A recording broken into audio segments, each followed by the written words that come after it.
Perkenalkan, nama saya Maharani Amalia dengan NIM 224110102101. Di sini saya akan menjawab soal-soal UTS dari mata kuliah Literasi Media.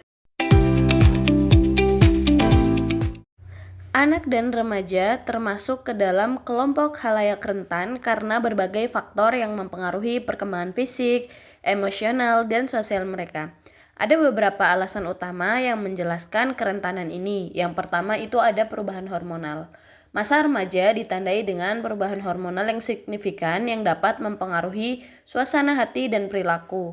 Perubahan ini seringkali membuat remaja merasa bingung dan tidak stabil secara emosional, sehingga mereka lebih rentan terhadap gangguan mental seperti depresi dan kecemasan. Selanjutnya ada perkembangan kognitif yang berkaitan dengan kematangan otak.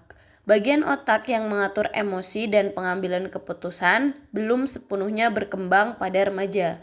Hal ini membuat mereka lebih impulsif dan kurang mampu menilai risiko dan tindakan mereka, sehingga meningkatkan kemungkinan terlibat dalam perilaku berisiko. Media konvensional dan media digital memiliki perbandingan. Yang pertama yaitu perbandingan akses. Media konvensional memiliki akses terbatas oleh waktu dan lokasi distribusi fisik, sedangkan media digital aksesibilitas tinggi, dapat diakses kapan saja dan di mana saja dengan perangkat yang terhubung internet. Selanjutnya ada perbandingan interaktivitas. Media konvensional interaksi terbatas, umumnya bersifat satu arah, sedangkan media digital sangat interaktif, memungkinkan pengguna untuk memberikan komentar, berbagi, dan berpartisipasi aktif. Perbandingan pembuatan konten.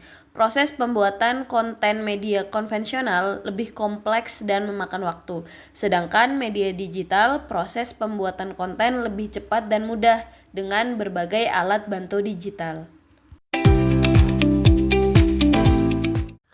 Perbedaan antara pendekatan proteksionis model dan cultural studies model. Yang pertama ada pendekatan proteksionis model. Fokus utama model ini berpusat pada perlindungan terhadap suatu hal, umumnya aset intelektual, budaya, atau ekonomi suatu negara. Sedangkan pendekatan cultural studies model fokus utamanya menganalisis budaya sebagai konstruksi sosial yang dinamis dan saling mempengaruhi. Yang kedua ada tujuan. Tujuan pendekatan proteksionis model mencegah masuknya pengaruh asing yang dianggap mengancam identitas atau kepentingan nasional. Sedangkan tujuan pendekatan cultural studies model memahami bagaimana budaya terbentuk, diartikan, dan bagaimana budaya membentuk identitas individu dan masyarakat. Oligopoli atau kondisi di mana sebagian besar pasar dikuasai oleh beberapa perusahaan besar, memiliki pengaruh yang signifikan terhadap pembentukan opini publik. Perusahaan-perusahaan besar dalam oligopoli seringkali memiliki kepemilikan atas berbagai media massa seperti televisi, surat kabar, dan platform digital. Hal ini memungkinkan mereka untuk mengontrol narasi publik, memilih berita yang akan disiarkan, dan membentuk opini publik sesuai dengan kepentingan mereka.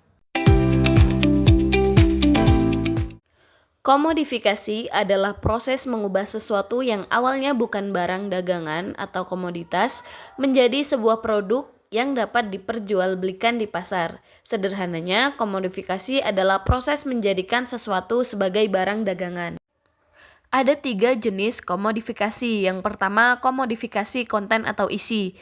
Proses komodifikasi ini dimulai ketika pelaku media mengubah sebuah pesan melalui teknologi yang ada menjadi pesan-pesan yang marketable. Yang kedua, komodifikasi halayak atau audiens. Mengubah peran audiens menjadi komoditas yang dijual kepada pengiklan seperti media menjual audiens dalam bentuk rating atau share. Dan yang ketiga ada komodifikasi pekerja media, yaitu komodifikasi yang dilakukan dalam bentuk pemanfaatan tenaga dan pikiran mereka secara optimal dengan cara mengonstruksi pikiran mereka tentang bagaimana menyenangkannya bekerja dalam sebuah institusi media massa.